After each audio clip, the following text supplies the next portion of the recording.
Hi friends, welcome to GV Sweet Dream channel. இன்னைக்கு நம்ம mutton biryani செய்ய போறோம். எப்படி செய்யறதுன்னு பார்க்கலாம் வாங்க. மட்டன் தம் பிரியாணி எப்படி செய்யறதுன்னு பார்ப்போம். இப்போ இதுக்கு அளவுன்னு பார்த்தீங்கன்னா 1 கிலோ ரைஸ்க்கு 1 கிலோ மட்டன் எடுத்துக்கணும். இப்போ இந்த மட்டனில் பார்த்தீங்கன்னா 2 ஸ்பூன் கெட்டி தயிர், ஒரு 1/2 டீஸ்பூன் அளவுக்கு மஞ்சத்தூள், அப்புறம் இதில் கொஞ்சம் உப்பு ஆட் பண்ணிக்கிறோம். அது கூட கொஞ்சம் லெமன் பிழிஞ்சிட்டு இதை மிக்ஸ் பண்ணி கொஞ்சம் நேரம் ஊற வச்சிடுறோம், ஒரு 1/2 hour போல். இந்த மாதிரி இதெல்லாம் சேர்த்து நல்லா மிக்ஸ் பண்ணிவிட்டு ஊற வச்சோன்னே மட்டன் நல்லா சாஃப்டாகவும் சீக்கிரமாகவும் வேகும், டேஸ்ட்டாகவும் இருக்கும். இந்த மாதிரி மிக்ஸ் பண்ணிவிட்டு ஒரு 1/2 hour க்ளோஸ் பண்ணி வச்சுருங்க. இப்போது இந்த பிரியாணிக்கு என்னென்ன இன்க்ரீடியன்ட்ஸ் வேணும்ன்ட்டு பார்ப்போம். இப்போ இதுக்கு பார்த்தீங்கன்னா பட்டை, கிராம்பு, சோம்பு, அன்னாச்சிப்பூ, ஏலக்காய், பிரிஞ்சி இலை, கடல் பாசி எடுத்து வச்சுருக்கோம். இதுக்கு பார்த்தீங்கன்னா 2 க்ரீன் சில்லி எடுத்து வச்சுருக்கேன். இது ஃப்ளேவருக்காக நான் 2 க்ரீன் சில்லி எடுத்திருக்கேன். காரத்துக்கு நான் ரெட் சில்லி பவுடர் யூஸ் பண்ணிகிட்ருக்கேன். இதுக்கு பெரிய வெங்காயம் ஒரு 3 நைஸாக கட் பண்ணி வச்சுருக்கேன். இஞ்சி பூண்டு பேஸ்ட்டு, தக்காளி ஒரு 3 கட் பண்ணி வச்சுருக்கேன். புதினா ஒரு கைப்பிடி அளவு, கொத்தமல்லி ஒரு கைப்பிடி அளவு எடுத்து வச்சுருக்கேன். இப்போ நம்ம ஃபஸ்ட்டு இந்த மசாலாலாம் போட்டு மட்டனை வேக வச்சுக்கிறோம். அதுக்கு பார்த்திங்கன்னா நான் ஃபஸ்ட்டு குக்கரை யூஸ் பண்ணிக்கிறேன் மட்டனை வேக வைக்கிறதுக்கு. அதில் கொஞ்சம் ஆயிலும் நெய்யும் ஆட் பண்ணிக்கிறேன். பிரியாணி கொஞ்சம் நெய் ஆட் பண்ணிங்கன்னா டேஸ்ட்டு நல்லாயிருக்கும். இப்போ இதில் பார்த்திங்கன்னா நம்ம எடுத்து வச்சுருக்கிற அந்த மசாலா எல்லாத்தையும் இதில் போட்டுடுறோம். அது கூட இப்போ 2 க்ரீன் சில்லியும் போட்டுட்டு ஆனியன் போட்டு நல்லா வதக்கிக்கிறோம். இதில் பார்த்திங்கன்னா ஆனியன், இந்த தக்காளி எல்லாமே நல்லா வதங்கணும், அப்போ தான் நல்ல டேஸ்ட்டு வரும். அதனால் இப்போது இந்த ஆனியனை நல்லா வதக்கிட்டே வரோம். நல்லா வதங்கினதுக்கப்புறம் இதில் நம்ம கட் பண்ணி வச்சுருக்கிற தக்காளியை இதில் ஆட் பண்ணிக்கிறோம். தக்காளியுமே நல்லா வதங்கணும். இப்போ இந்த டைமில் பார்த்திங்கன்னா வெங்காயம் தக்காளி வதக்கக்குள்ளே நம்ம கொஞ்சம் சால்ட் ஆட் பண்ணிக்கிட்டோன்னே கொஞ்சம் சீக்கிரமாக வதங்கும் உங்களுக்கு. அதனால் கொஞ்சம் சால்ட் ஆட் பண்ணி வதக்குனிங்கன்னா கொஞ்சம் சீக்கிரமாக அது வதங்கி நல்லா கிரேவியாக வந்துடும். இப்போ வெங்காயம் தக்காளி ரெண்டும் இந்த மாதிரி இந்த ஸ்டேஜில் வதங்கி வரக்குள்ள நம்ம இஞ்சி பூண்டு பேஸ்ட்டை இதில் ஆட் பண்ணிக்கிறோம். இப்போ இந்த மாதிரி கண்டினியூவாக வதக்கிட்டே வாங்க. இன்னும் கொஞ்சம் வதங்கினதுக்கப்புறம் நம்ம இப்போ எடுத்து வச்சுருக்கிற அந்த சில்லி பவுட்ரையுமே இதில் ஆட் பண்ணிக்கிறோம். இப்போ சில்லி பவுடரும் இதில் ஆட் பண்ணி வதக்கிட்டே வரோம். எந்த அளவுக்கு நம்ம இதை கிரேவியாக பேஸ்ட்டாக நீங்கள் வதக்கி இது பண்ணுறீங்களோ அந்த அளவுக்கு பார்த்திங்கன்னா அந்த மசாலாலாம் மட்டனில் ஊறி உங்களுக்கு டேஸ்ட்டுக்கு நல்லா இருக்கும். அதனால தான் நம்ம மட்டன் வேக வைக்கக்குள்ளே இந்த மசாலாலாம் போட்டு அதில் வேக வைக்கிறோம். இப்போ இதில் நம்ம அந்த புதினா லீஃபையும் இதிலே போட்டுக்கிறோம். போட்டு வதக்கிட்டு இப்போ இதில் பார்த்திங்கன்னா கொஞ்சம் பிரியாணி மசாலாவுமே இதில் ஆட் பண்ணிக்கிறோம்.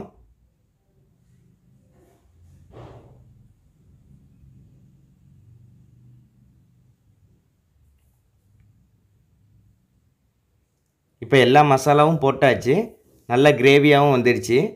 இப்போது நம்ம ஊற வச்சுருக்கோம் இல்லையா, அந்த மட்டனை எடுத்து இந்த கிரேவியில் போட்டு நல்லா மிக்ஸ் பண்ணிவிட்டு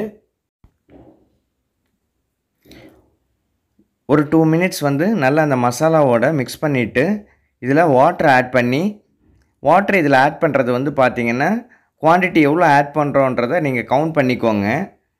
ஏன்னா பாஸ்மதி ரைஸ்க்கு பார்த்திங்கன்னா 1 டம்ளர் ரைஸ்க்கு 2 டம்ளர் வாட்டர் ஆட் பண்ண போகிறோம். இப்போ இதில் நம்ம என்ன வாட்டர் ஆட் பண்ணுறோமோ அந்த குவான்டிட்டி நம்ம பிரியாணி செய்யக்குள்ளே இதை கால்குலேட் பண்ணிவிட்டு அதுக்கு தகுந்த மாதிரி மிச்சம் தண்ணி ஆட் பண்ணணும். இந்த மாதிரி வாட்டர் ஆட் பண்ணிவிட்டு இப்போ இந்த குக்கரில் மட்டன் வேக வைக்கக்குள்ளே பார்த்திங்கன்னா பெரிய ஆடாக இருந்துச்சுன்னா ஒரு 5 சவுண்டு வரைக்கும் வச்சுக்கலாம். அதே ரொம்ப இளம் ஆடாக இருந்துச்சுன்னா 3 சவுண்டு வச்சாலே போதும், வெந்துடும். அதுக்கப்புறம் திரும்பி நம்ம ரைஸ் வேக வைக்கக்குள்ளே அதுலேயும் வேகக்குள்ளே நல்லா சாஃப்டாக வந்துடும், கரெக்டாக இருக்கும். இப்போது இந்த மாதிரி வாட்டர் ஆட் பண்ணிவிட்டு நம்ம குக்கரை மூடி வச்சிடுறோம்.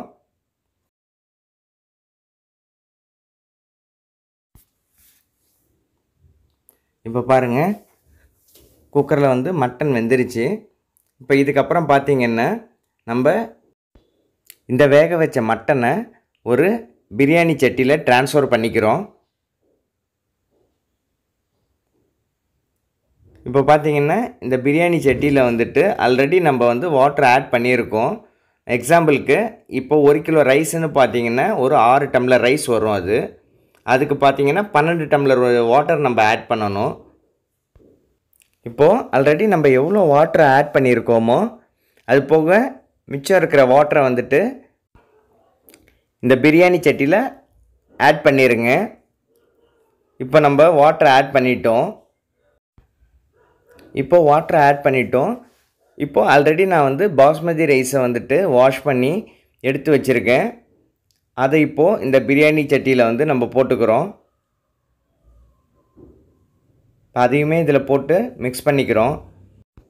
இப்போ இதை நல்லா மிக்ஸ் பண்ணிவிட்டு நம்ம வந்து கொஞ்சம் வந்து பிரியாணி மசாலா, சில்லி பவுடர், இந்த புதினாவை வந்துட்டு நம்ம எடுத்து வச்சுருக்கோம். ஏன்னா இந்த மாதிரி எல்லாமே மிக்ஸ் பண்ணதுக்கு அப்புறம் கடைசியாக அதை போட்டுட்டிங்கன்னா அந்த ஸ்மெல் வந்து இன்னும் நல்லாயிருக்கும் உங்களுக்கு.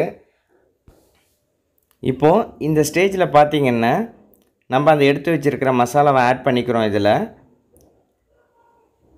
இது வந்து நம்ம கொஞ்சம் காரம் வந்து ஜாஸ்தியாக சாப்பிட்றோன்னா கொஞ்சம் chilli powder, red chilli powder வந்து கொஞ்சம் அடிஷ்னலாகவும் ஆட் பண்ணிக்கலாம்.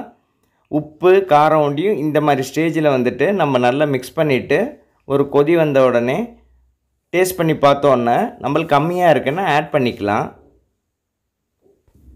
இப்போது எடுத்து வச்சுருக்கிற அந்த புதினா, கொத்தமல்லி இதில் ஆட் பண்ணிக்கிறோம், கட் பண்ணி வச்சுருக்கிறத. இப்போது இந்த பிரியாணியில் வந்து நான் ஒரு 2 டிப்ஸு சொல்கிறேன் உங்களுக்கு. ஒன்று பார்த்திங்கன்னா நம்ம வாட்ரு ஆட் பண்ணுறதுல தான் இருக்குது. வாட்ரு வந்துட்டு கரெக்டாக ஆட் பண்ணலன்னா பாஸ்மதி ரைஸ் குழஞ்சி போயிடும். நம்ம இந்த மாதிரி பிரியாணி சட்டியில் செய்யக்குள்ள 1க்கு 2 அளவுக்கு எடுத்துக்கலாம். நீங்கள் வாட்ரு 1 டம்ளர் பாஸ்மதி ரைஸ்க்கு 2 டம்ளர் வாட்ரு ஆட் பண்ணிக்கலாம், கரெக்டாக இருக்கும். அதே நம்ம குக்கரில் செய்கிறோன்னா கொஞ்சம் வாட்ரு கம்மியாக ஆட் பண்ணணும். இந்த அளவுக்கு எடுத்துக்கிட்டிங்கன்னா 1க்கு 2ன்ற அளவில் குக்கருக்கு எடுத்துக்கிட்டிங்கன்னா கொஞ்சம் குழஞ்சி போயிடும். இதை ஃபாலோ பண்ணாலே சூப்பராக வரும் உங்களுக்கு பிரியாணி. 2வது டிப்ஸ்ன்னு பார்த்திங்கன்னா இப்போது மட்டன் நார்மலாக பிரியாணியில் பார்த்திங்கன்னா டேஸ்ட் இல்லை, சப்புன்ட்டு இருக்குன்னுட்டு பசங்கள்லாம் சாப்பிட மாட்டாங்க. ஆனால் நம்ம வேக வைக்கக்குள்ளேயே பார்த்திங்கன்னா இப்போ நான் செஞ்சேன் இல்லையா, அந்த மாதிரி மசாலா, உப்பு எல்லாமே போட்டு வேக வச்சிங்கன்னா அந்த மட்டன்லேயே பார்த்திங்கன்னா உங்களுக்கு மசாலா, உப்பெல்லாம் ஊறி டேஸ்ட்டு நல்லாயிருக்கும். பிரியாணிலேருந்து எடுத்து சாப்பிடக்குள்ள மட்டன் சாப்பிடாத பசங்க கூட இந்த மாதிரி நீங்கள் செஞ்சு கொடுத்தீங்கன்னா மட்டன் நல்லா சாஃப்டாகவும் அதில் மசாலாலாம் ஊறி டேஸ்ட்டாகவும் இருக்கும். பசங்க நல்லா லைக் பண்ணி சாப்பிடுவாங்க, வேஸ்ட் பண்ண மாட்டாங்க. இப்போ பாருங்கள், அதில் இருக்கிற வாட்டர் வந்து முக்கால்வாசி ட்ரை ஆகிடுச்சு. இப்போ இந்த ஸ்டேஜில் பார்த்தீங்கன்னா நீங்கள் ஃப்ளேமை வந்து சிம் பண்ணிவிட்டு மூடி வச்சுருங்க ஒரு 10 மினிட்ஸு. இப்போ பாருங்கள், இந்த மாதிரி வாட்டர் வந்து ஆல்மோஸ்ட் வந்து ட்ரை ஆகிடும். லைட்டாக வாட்டர் இருக்கிற மாதிரி இருக்கும். இந்த ஸ்டேஜில் வந்துட்டு இந்த மாதிரி நல்லா உங்களுக்கு ரைஸை வந்து ஒரு கரண்டியில் ஸ்ப்ரெட் பண்ணிவிட்டு மேலே ஒரு மூடி போட்டு அதில் தாம்பாளத்தை வச்சு நான் தண்ணி அதில் ஆட் பண்ணிடுறேன். அது பார்த்திங்கன்னா தம் பிரியாணி மாதிரி அந்த ஹீட் வந்து கீழேயும் வந்து ஸ்லோ ஃப்ளேம் இருக்குது, மேலேயும் வந்து வாட்ரு ஹீட்டான வாட்ரு இருக்கிறதால உங்களுக்கு பார்த்திங்கன்னா பிரியாணி சட்டியில் இருக்கிற ரைஸு, அந்த மட்டனு எல்லாம் வந்து ஒன்றா ஈவனாக குக்காகி உங்களுக்கு நல்லா சாஃப்டாக இருக்கும். அந்த உள்ளே இருக்கிற அந்த மட்டன் பார்த்திங்கன்னா இது வந்து ஒரு 10 மினிட்ஸ் இந்த மாதிரி அலோவ் பண்ணிடுங்க. இப்போ பாருங்கள் 10 மினிட்ஸ் ஆகிடுச்சு. இப்போது நம்ம வாட்டரை எடுத்துட்டோம். இப்போ வாங்க நம்ம இதை ஓப்பன் பண்ணி பார்ப்போம் எப்படி பிரியாணி சூப்பராக ரெடியாக இருக்குன்னு. பாருங்கள், இப்போ ஓப்பன் பண்ணோடனே எவ்வளோ அட்ராக்டிவாக இருக்குது பாருங்கள். நம்ம எதுவுமே செய்யலை, ஜஸ்ட்டு க்ளோஸ் பண்ணி தான் வச்சுருந்தோம். அந்த ஸ்டீமில் வந்துட்டு மேலே கீழே இருக்கிற அந்த ஈவனான ஹீட்டில் அந்த தம் பிரியாணி வந்து எப்படி ப்ரிப்பேர் ஆகிருக்கு பாருங்கள். மட்டன், அதில் இருக்கிற பாஸ்மதி ரைஸ் எல்லாமே எவ்வளோ கலர்ஃபுல்லாக சூப்பராக இருக்குது பாருங்கள். எடுக்கக்குள்ளேயே அப்படியே நாக்கில் எச்சி விட்ற மாதிரி சூப்பராக இருக்குது. அவ்வளோதாங்க.